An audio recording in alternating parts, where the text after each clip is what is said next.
décret numéro 2022-0362, PTRM du 20 juin 2022, déclarant un deuil national.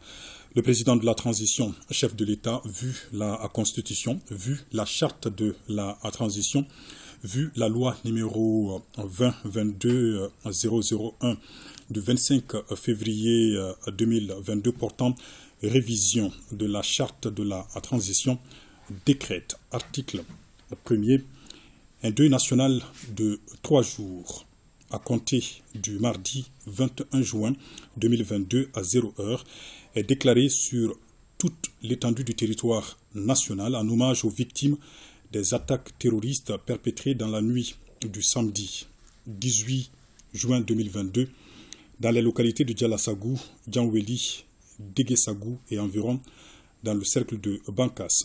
Les drapeaux sont mis en berne sur tous les bâtiments et édifices publics pendant toute la durée du deuil. Article 2. Le présent décret sera enregistré et publié au journal officiel Bamako le 20 juin 2022, signé le président de la transition, chef de l'État, colonel Assimi Goïta Nyanya Traoré.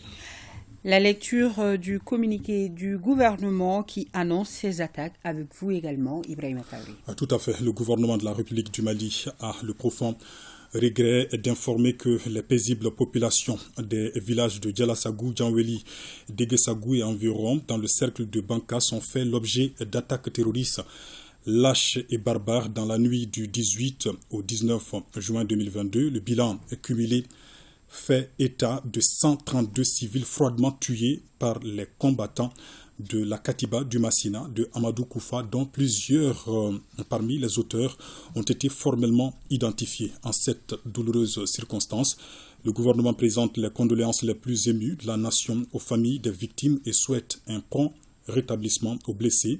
Le gouvernement condamne avec la dernière rigueur les attaques et exactions perpétrées contre les paisibles populations et rassure que toutes les dispositions seront prises pour rechercher et traduire les auteurs de ces actes criminels devant la justice. Le gouvernement appelle à la communion des cœurs et des esprits des Maliens face à cette épreuve et réitère que la sécurité et la protection des personnes et leurs biens restent sa priorité absolue.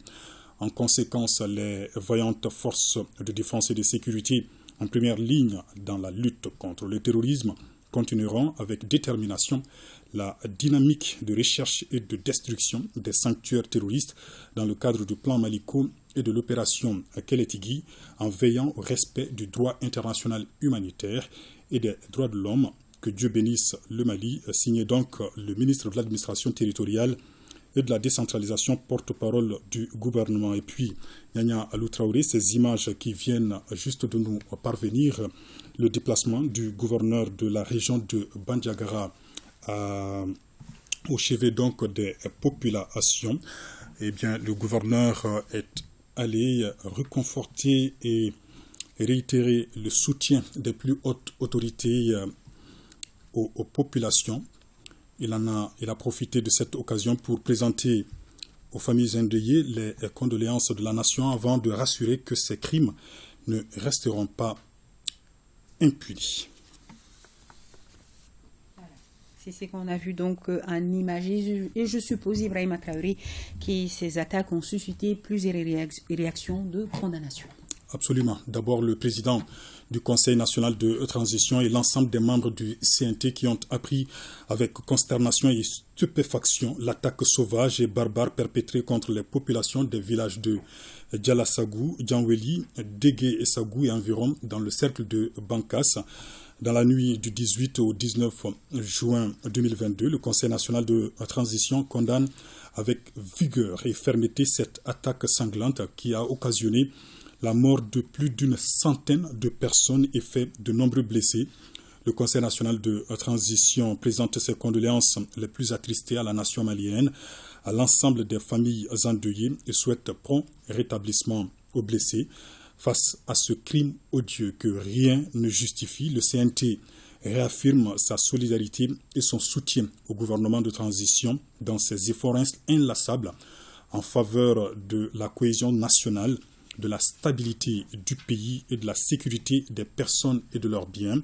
Le Conseil national de transition invite les populations à la sérénité et à rester mobilisées derrière les autorités et les forces de défense et de sécurité qui ne ménagent aucun sacrifice dans l'accomplissement de leur noble mission au service de la mère patrie. Le Conseil national de transition exhorte le gouvernement à tout mettre en œuvre pour identifier tous les auteurs et complices de ces massacres horribles en vue de les traduire devant les juridictions compétentes. Et puis, l'Union pour la République et la démocratie, le pôle politique du consensus, l'ADP Maliba, le Rassemblement pour le Mali, l'Union pour la démocratie et le développement, l'ADEMA-PASJ, le parti Barika, l'Union des jeunes musulmans du Mali, Maliens tout court, Mouvement pour la solidarité et le développement, le Conseil général de la tribu Kel Ansar de Tombouctou, tous condamnent fermement ces attaques ignobles, présentent leurs condoléances aux familles endeuillées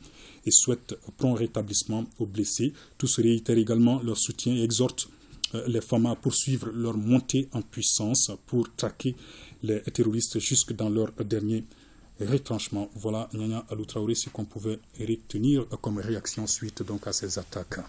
Merci Ibrahima Traoré. Je vous